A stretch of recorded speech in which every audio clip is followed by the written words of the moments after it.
जाएंगे, तेरे लिए तो मैं स्वर्ग से पारिजात का पूरा वृक्ष लाने वाला हूं। अब खुश हो गई, बोली अच्छा तो ठीक है, कब चल रहे हो स्वर्ग? बोले जब चलना। अब तो महाराज सत्यभामा भगवान आते इसके यहाँ तो सबसे पहले सब भूल जाती, यही कहती सरकार कब चल रहे हो स्वर्ग, कब चल रहे हो? एक दिन भगवान बोले चल आज तेरे को स्वर्ग ही दिखा के ला, और भगवान सीधे स्वर्ग पहुंच गए। इंद्र ने बड़ा स्वागत किया, घुमाया, भगवान बाद में कहते हैं पारिजात लेके जाना है। इंद्राणी ने आदि इशारा कर दिया, रोज मैं श्रृंगार करती हूँ इससे, अगर यही चला जाएगा तो इंद्र ने मना कर दिया, बोला सरकार ये तो स्वर्ग की धरोहर है। भगवान बोले देख भैया कहीं की भी धरोहर हो लेकिन मेरे को ले जाना है। और कहते हैं कि इंद्र में और भगवान में यहाँ युद्ध छिड़ गया। भगवान ने जैसे ही युद्ध महाराज तीर धनुष बाण उठाया तो माता अदिति आ गई। माता अदिति ने इंद्र को बहुत डांटा, शर्म नहीं आती है तुम्हें, किससे लड़ रहे हो? ये जगत के मालिक हैं और इन्हीं की चीज देने में तू बिल्कुल शांत रहा कर, इन्हीं की कृपा से तू इंद्र बना बैठा है। ये अभी आदेश कर देंगे इंद्र को हटाओ, तेरी क्या औकात है, नीचे जाके कहीं मनुष्य बना बैठेगा, शर्म नहीं आती है तुझे? माता अदिति ने बहुत डांटा इंद्र को। अरे जिसके भ्रकुटी विलास लाए तब होई, भ्रकुटी टेढ़ी होने से तो तेरे जैसे कई ब्रह्मा चेंज हो जाते, तू तो इंद्र बना बैठा हुआ है, मना कर रहा है। अंत में पारिजात वृक्ष लेके भगवान आए। भगवान जानते हैं कि पारिजात का यहाँ कोई काम नहीं है, इसलिए संतुष्ट करके पारिजात को स्वर्ग भेज दिया गया। एक दिन नारद जी सोचते हैं कि भगवान इतने बड़े परिवार में रहते कैसे हैं, तो एक दिन पहुंच गए। हर एक महल के सामने एक पहले आए तो माता रुक्मणी के साथ भगवान मंत्र गणना कर रहे हैं। नारद जी को देख के दोनों ने बड़ा स्वागत किया, पैर धोए, बैठाया, लड्डू खिलाए। महाराज ब्राह्मण थे तो मीठा से बड़ा प्रेम करते हैं, भगवान ने लड्डू खिलवाए दो। नारद जी ने लड्डू खाया, दूसरे महल में पहुंच गए तो वहां सत्यभामा के साथ भगवान बैठे हुए हैं। नारद जी ने वहां देखा, वहां पैर धुले नारद जी के, वहां लड्डू खाए। तीसरी जगह गए तो महाराज देखा कालिंदी के साथ भगवान बैठे हैं, वहां भी लड्डू खाए नारद जी ने। जामवती के साथ भगवान बैठे। इसी प्रकार भगवान जहां जाते नारद जी वहां भगवान अलग अलग रूप में अलग अलग रानी के साथ बैठे, कहीं संध्या वंदन कर रहे हैं, कहीं बालकों के साथ खेल रहे हैं, कहीं महाराज हाथ से परिहास कर रहे हैं। भगवान जितने रूपों में देखा, जितने महलों में देखा नारद जी ने, भगवान एक एक रूप में एक एक रानी के साथ मिले। नारद जी समझ गए कि महाराज जो अनंत गुण तो हो जाता है कण कण में वास है, वो ये 16,108 रूप रख ले तो कौन सी बड़ी बात है, समझने लगे। और जैसे ही नारद जी वापस होने लगे तो द्वारिकाधीश गेट पे मिल गए पुत्र नारद। नारद जी बड़े शर्मिंदा हुए, बोले सरकार आपकी लीला का दर्शन करने आए थे। नारद जी के लिए भगवान ने यहाँ पंचभूत ज्ञान का उपदेश दिया है। नारद जी बोले सरकार मैं तो आपका ही मन हूं, जहां जैसे आप करते हो वैसा मैं चला जाता हूं। भगवान ने कहा कोई बात नहीं पुत्र। नारद जी वहां से गए। भगवान अपने पुत्रों को कभी कभी बढ़िया सुंदर शिक्षा भी देते हैं, ब्राह्मणों का अनुगान करते हैं। देखो बचाना कोई कुल रोबन हारा वो दशा बन जाती है जब कोई विप्र द्रोह मैं संत दियो। अगर विप्र, भगवान कहते हैं कि जो ब्राह्मणों से द्रोह करता है, जो ब्राह्मणों के धन का हरण करता है, उसका समूल्य विनाश हो जाता है, उसके घर में कोई दीपक रखने वाला नहीं बचता है पुत्र। इसलिए जीवन में कभी संत और ब्राह्मणों का अपमान मत करना। बड़ा सुंदर उपदेश देते अपने पुत्रों को, लेकिन बालक है कभी सुनते कभी नहीं सुनते। भगवान बोले ऐसे तो नहीं सुनेंगे। तो एक दिन भगवान बगीचे में बालकों को ले गए घुमाने, और बगीचे में जाके बालकों ने देखा कि एक कुएं में बहुत बड़ा गिरगिट पड़ा हुआ है। बालकों की गेंद कुएं में चली गई, गिरगिट को देख के बोले महाराज इतना बड़ा गिरगिट नहीं देखा। भगवान को बुलाया, भगवान ने देखा तो भगवान ने उस गिरगिट को बाहर निकलवाया, और जैसे ही गिरगिट पर हाथ फेरा महाराज तो ये गिरगिट चतुर्भुज रूप में नारायण के स्वरूप बन के भगवान की स्तुति गाने लगा। कहता है सरकार, भगवान ने कहा किस कारण यहाँ आया है? अरे बोले सरकार बड़ी लंबी कहानी है। बोले सुनाओ, तेरी कहानी सुनने के लिए ही आया हूं यहाँ। कहता है नृग नाम नरेंद्रो हम यक्षवाकु तनियो प्रभु, मेरा नाम है महाराज नृग, मैं यक्षवाकु वंशक राजा हूं। सरकार आपने कहीं नाम सुना होगा तो मेरा नृग नाम जरूर सुना होगा, कहीं दानियों में नाम सुना होगा। परीक्षित देख लो इसकी बात करने का तरीका।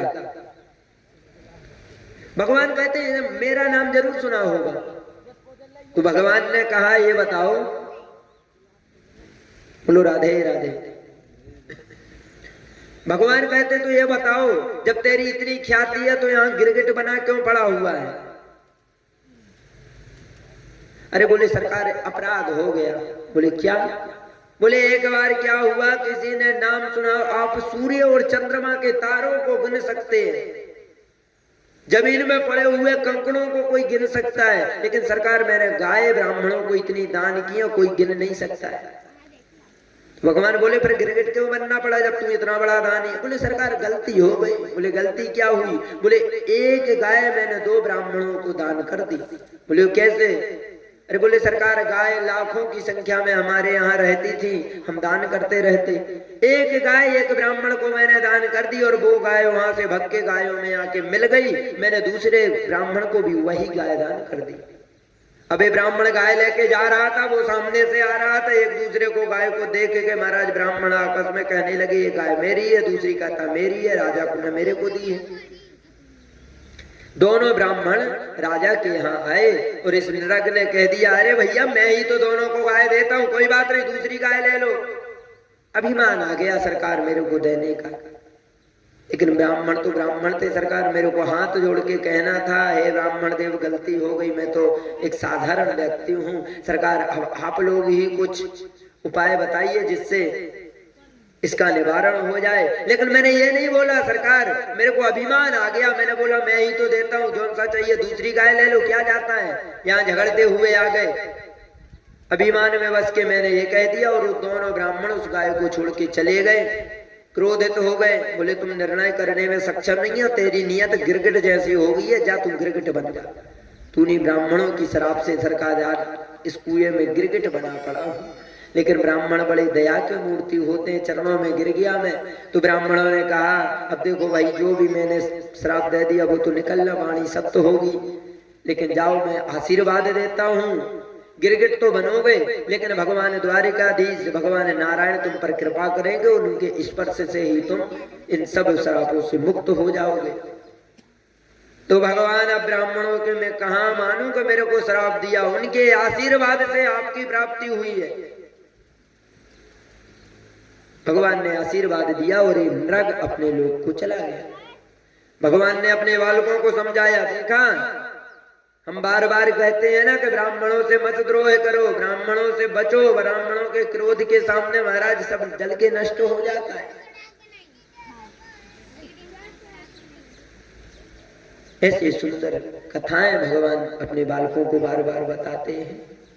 एक दिन द्वारिकाधीश के मन में संदेह हुआ कि महाराज इतनी रानियां हैं हमारी और आए दिन कोई ना कोई रानी रूठती रहती है और मैं मनाता रहता हूँ, लेकिन मैंने देखा है कि ये रुक्मिणी जब से विवाह करके आई है ना आज तक नहीं रूठी। मैंने जब देखा जब इसको मुस्कुराते हुए ही देखा है। रुक्मिणी कभी गुस्सा नहीं होती है, कभी वैसी उदास नहीं होती है। रुक्मिणी को जब द्वारिकाधीश देखते जब मुस्कुराते हुए ही देखते। भगवान बोले जो होगा देखा जाएगा, आज मैं इसको ही देखता हूं। भगवान आए और आज थोड़ी क्रोध अवस्था में आके बैठ गए, उदास बैठ गए। रुक्मिणी ने देखा कि आज सरकार उदास बैठे हैं, ऐसा तो मैंने कभी देखा नहीं। तो जल का पात्र लेके रुक्मिणी जी सरकार के पास आई, पानी देने लगी। तो द्वारिकाधीश ने कह दिया देवी देखो ये हास्य कब कर रहे हैं जब भगवान के यहाँ 10 कन्या और एक कन्या और 10 पुत्र। द्वारिकाधीश के यहाँ जो संतान हुई एक रानी से एक कन्या ने जन्म लिया और 10 पुत्रों ने जन्म लिया।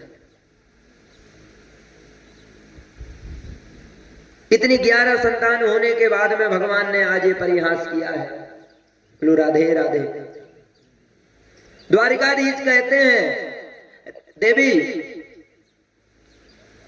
आपने मुझ में क्या देखा जो मेरे से विवाह कर लिया? रुक्मणी ने ये शब्द सुना तो महाराज घबराने लगी है, आज बोल रहे हैं क्या देखा? लेकिन रुक्मणी कुछ बोली नहीं, नीचे कदमों करके बैठी रही। समय निकलता गया। भगवान और देखते हैं, बोले ये तो ऐसी बैठी है, कुछ कह ही नहीं रही है। तो भगवान बोले ओहो, विवाह करने की क्या जरूरत थी हमसे? अगर तुम कहती हो कि मैं सुंदर हूं तो देखो मेरे से लोग काला कलूटा बोलते हैं, मैं सुंदर नहीं हूं।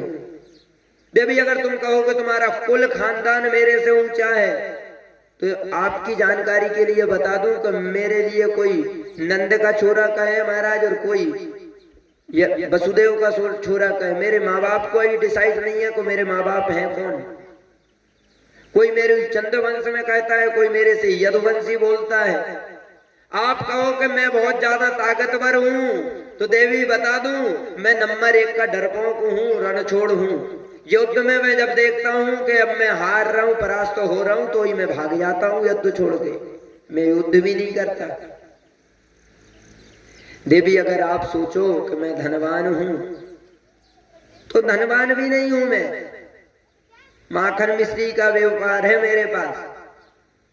अगर आप कहो कि आपके गुण बहुत अच्छे हैं तो मेरे में कोई गुण भी नहीं है। मैं नंबर 1 का चुट्टा हूं, मैं चोरी करता फिरता हूं, लोग मेरे से इसलिए माखन चोर बोलते हैं।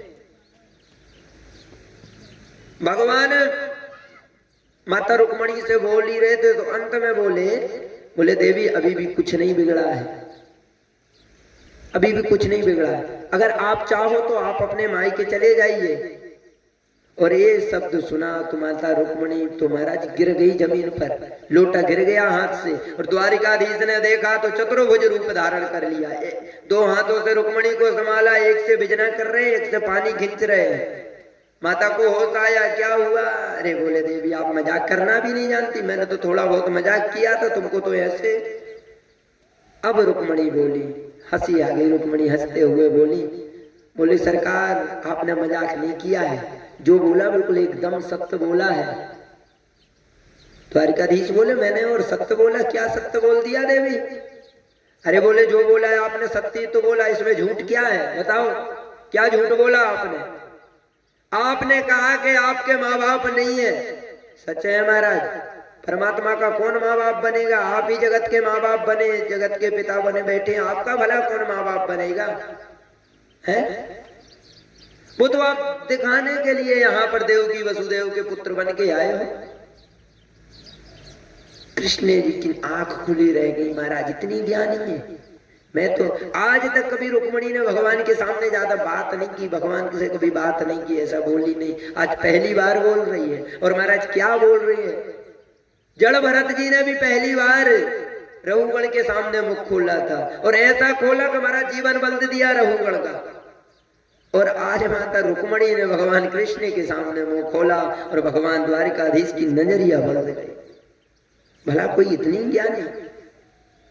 सरकार आपने कहा है कि आप धनवान नहीं है, जिसकी लक्ष्मी दासी बनी हो, सरकार पैर दाबती हो, उसको धन की क्या जरूरत है? सरकार आपने कहा कि मैं रणछोड़ हूं, मैं युद्ध में भाग जाता हूं, टिक नहीं पाता। सरकार जहां लोभ लालच मोह है, जहां पर ईर्षा नामक युद्ध होता हो, और सरकार जिसके हृदय में लोभ लालच ईर्षा भरी हो, महाराज वहां तुम टिकते ही कहां हो? वहां से तो तुम वैसे ही भाग जाते हो, तुम वहां पे रहते नहीं हो। निर्मल मन जन तो मोह पावा, और मोह साले सिद्ध कपट नहीं भावा। जिसके अंदर में हृदय में निर्मलता है वहां पे भगवान का वास होता है, और जहां पर लोभ लालच मोह ईर्षा हिंसा जमाने भर के प्रदूषण भरा है, वहां पर भगवान आप थोड़ी रहते हैं।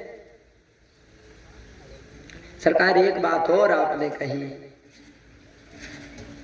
आपको श्राप लगाए आप राजा नहीं बन सकते, तो सरकार राजा को क्या जरूरत? आपको राजा बनने के लिए क्या? आप तो सरकार राजा बनाते हैं, आप तो जगत के परमात्मा है, आपका भला आप थोड़ी राजा बनेंगे। और सरकार आपने कहा कि आप काले कलूटे हैं, आप गोरे नारे नहीं हैं, आप सुंदर नहीं हैं। हाँ सरकार आप बोल रहे हैं कि आप सुंदर नहीं है। अरे अब पूरा संसार जो दीवाना बना फिरता है ये किसके लिए? ये सुंदरता ही पे। माता रुक्मणी कहती है नाथ कि नंद लला तुम होते लली, वो तो आप पुरुष हो इसलिए इतने ज्यादा कोई दिक्कत नहीं हो रही है सरकार, सब जमाना पागल बना है कि नंद लला तुम होते लली तो गले कट जाते कड़ोरन के। नाथ अगर तुम लली होते ना, तुम पुरुष नहीं होते, स्त्री होते, तो आपस में लोग लड़ झगड़ के मर जाते तुम्हारे कारण। इतने सुंदर हो तुम, और तुम कह रहे हो सुंदर नहीं हो। भगवान हाथ जोड़ लिए, बोले देवी अब खाई तो खाई, आगे खाई जो राम दुहाई, अब ऐसी गलती नहीं होगी, हमको नहीं था पता तू इतनी बड़ी ज्ञानी है, माफ कर। भगवान कितनी सुंदर लीला करते हैं।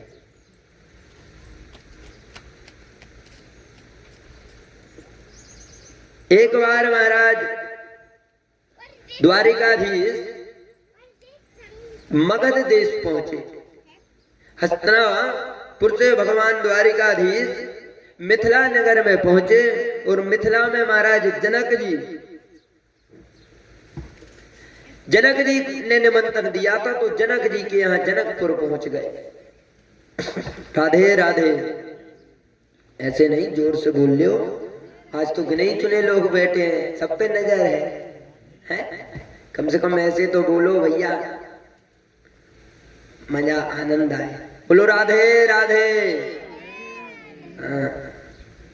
देखो मैंने निवेदन किया था कि जनक है दशरथ एक व्यक्तिगत नाम नहीं है, एक पद है। जनक जी के वंश में जितने ही जनक हुए वो सब जनक हैं और सब ब्रह्म ज्ञानी हैं। ये जो अभी द्वारिकाधीश जिस जनक से मिलने गए हैं वो जनक अलग हैं, और जो माता सीता के पिताजी हैं वो जनक अलग हैं। जो माता सीता के पिताजी जनक थे वो सीरथ ध्वज नामक जनक थे। जो माता सीता के पिताजी हैं वो सीरथ ध्वज नामक जनक हैं, और जो द्वारिकाधीश जिस जनक के पास गए हैं वो मोरत ध्वज नामक बाहुक जनक है।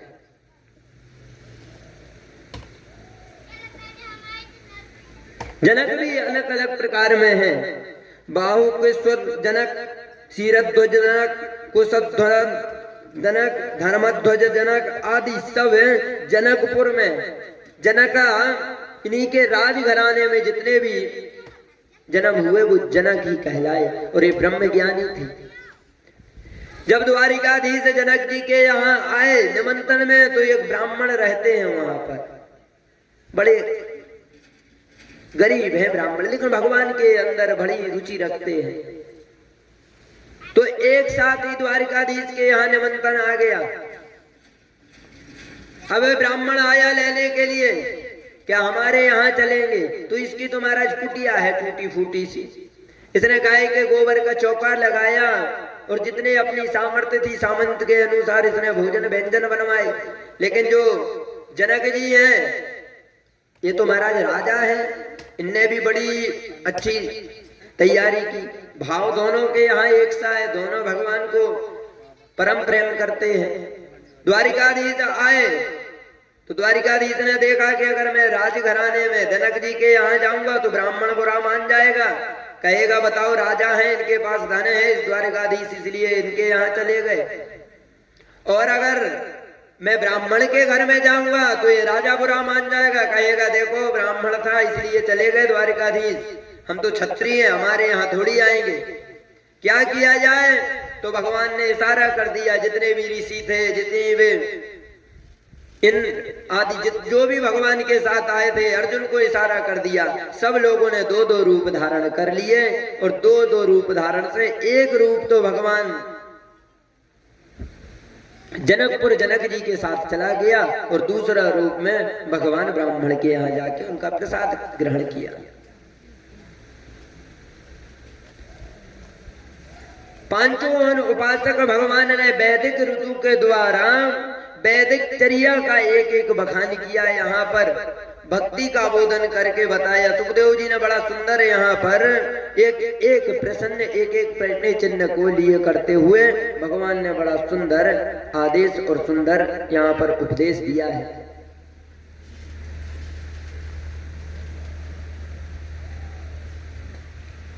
सुखदेव जी कहते हैं, नारदो वामदेवश्याः कृष्णो रमसतो ऋणिः अहम ब्रह्मा करूं यतम वैत्री वर बरते मही।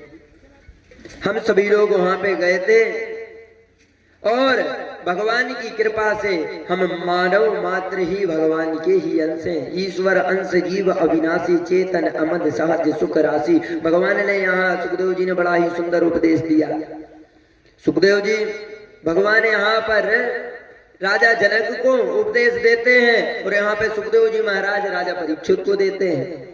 भगवान जनक से कहते हैं, हम सभी जीव भगवान के ही अंश हैं, लेकिन हम अपनी भगवंता भगवान के कर्मों को भूल गए हैं। एक दिन वन में बस के वन नारी बन राज की नारी ने नाहर जायो, काऊ गड़रिया के संग लगो तो वहां को भेड़न बीच छुपायो।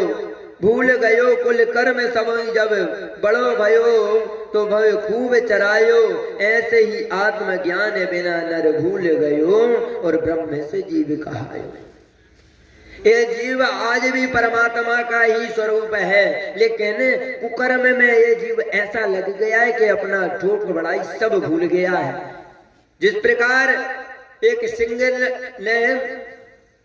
सिंह की नार ने एक बालक को जन्म दिया और वो सिंह चली गई और नाहर जो था वो गुम गया। छोटा सा बालक गड़रिया था, अपनी भेड़ों के साथ ले आया। भेड़ों को चराते चराते ये सिंह को भी बड़ा कर दिया और अब मेरा सिंह बड़ा हो गया, लेकिन ये अपने कुल कर्म सब भूल गया।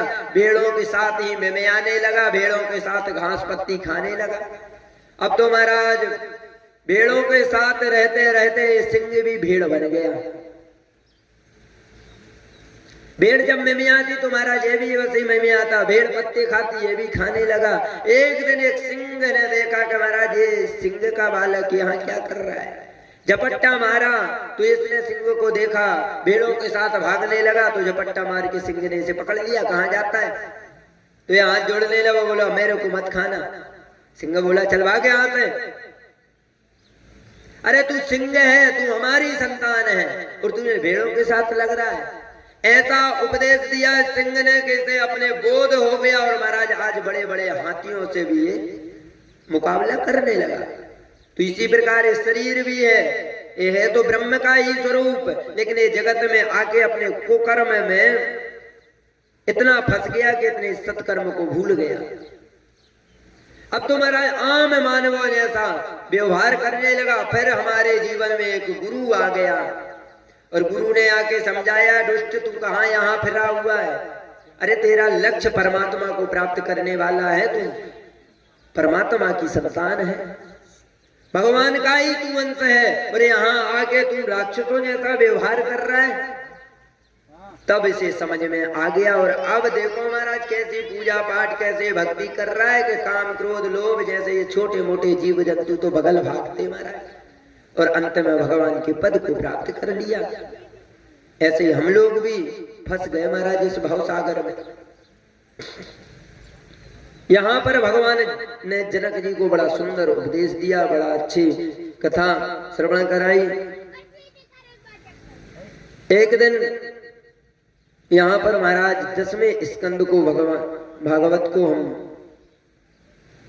प्रणाम करते हैं और एकादश 11वें स्कंद में प्रवेश करते हैं। इस कथा को हम मुक्ति कथा बोलते हैं।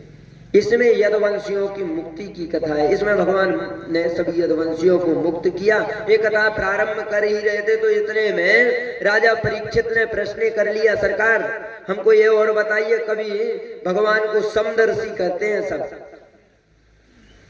भगवान सब पर कृपा करते हैं, तो ये बताओ कभी किसी दीनहीन पर भी भगवान ने कृपा की है? सुखदेव जी महाराज को सुदामा जी की कथा पर याद आ गई। बोले किया है? बोले कब? बोले भगवान के एक मित्र हैं सुखदेव, एक उनके मित्र हैं सुदामा। जिनको मित्रता भगवान से इनकी मित्रता गुरुकुल में हुई थी। सुदामा एक ब्राह्मण है, बड़े ही धैर्य चित्र हैं, सभी इंद्रियों को अपने बस में करने वाला ये महान ब्राह्मण है। लोग कहते हैं भगवान ने श्राप दिया तो ब्राह्मण सुदामा आज भिखारी बन गया। ये बात है नहीं। जो जगत का नाथ है आज वो श्राप दे देगा हमारे लिए कि जाओ तुम भिखारी बन जाओ।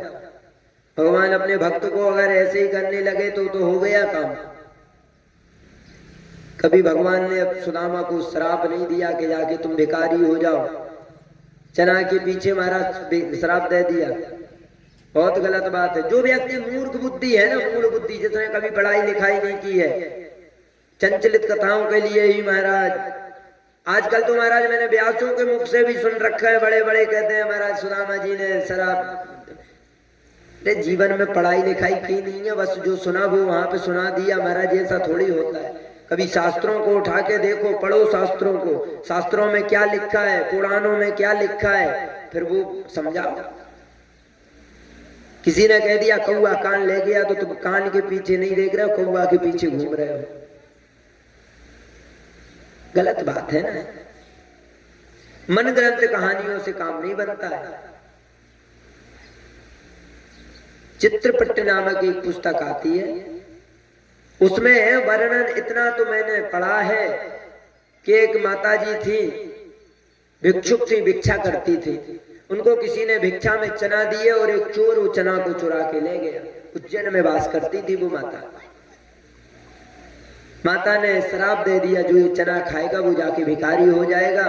तो उस चोर के हाथ से, चोर ने खोल के देखा तो उसे धन तो नहीं मिला, वो चने की पोटली मिल गई। तो उस चोर ने भी क्या किया, उस पोटली को बांधा और फेंक दिया।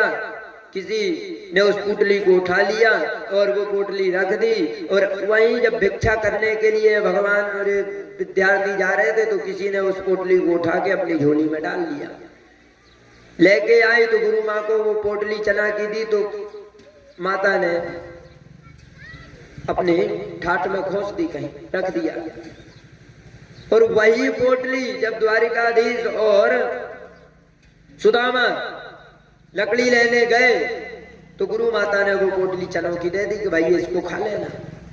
सुदामा बड़ा ज्योतिषी था, इसने जैसे ही चनों को देखा तो सोचने लगा इसमें तो श्राप मिला हुआ है, और अगर मैं इसको फेंक दूं चनों को तो कोई ना कोई खा लेगा, वो भी धन से हीन हो जाएगा। और अगर मैं द्वारिकाधीश को खिला दूं तो मैं इसका भविष्य जानता हूं, ये आगे चल के द्वारिका का राजा बनने वाला है और ये जगतपति बनेगा, जगत का ये पालन करेगा। लेकिन अगर किसी कारणवश इस चनों को इसने खा लिया तो महाराज ये तो गलत हो जाएगा। क्या किया जाए, कैसे काम बने? तो आज सुदामा उन चनों को खुद खा गया। भगवान ने कहा भैया वो चना लेके आ, तो इसने कहा वो तो हम खुद खा गए, लेकिन भगवान ने श्राप नहीं दिया इसे। ये बहुत गलत बात है कि हम लोग अपने मन के अनुसार कुछ भी बोलते रहते हैं, नहीं बोलना चाहिए। बोलो राधे राधे। सुदामा बड़े शांत भाव हैं, 10 इंद्रियों को पालन करने वाले हैं, मन को अपने वश में करने वाले हैं। आज सुदामा, देखो सुदामा गरीब है लेकिन सुदामा दारिद्र नहीं है। सुदामा अगर सुबह का भोजन कर लेता है तो शाम को इसे भोजन नहीं मिलता है, बिल्कुल बात सत्य है। लेकिन इसके अंदर लालच नहीं है कि वो धन उनको मिल जाए। कभी कभी ये भगवान की कीर्तन करता, भगवान की कथा, और जो धन मिलता उसी से इसके घर में भोजन बनता था। लेकिन अगर कोई उस दिन दान दक्षिणा नहीं मिली तो भूखा भी रहना पड़ता था। ब्राह्मणों के 60 कर्म बताए हैं, 6 प्रकार के कर्म में भिक्षा लेना, भिक्षा देना, ज्ञान लेना, ज्ञान देना।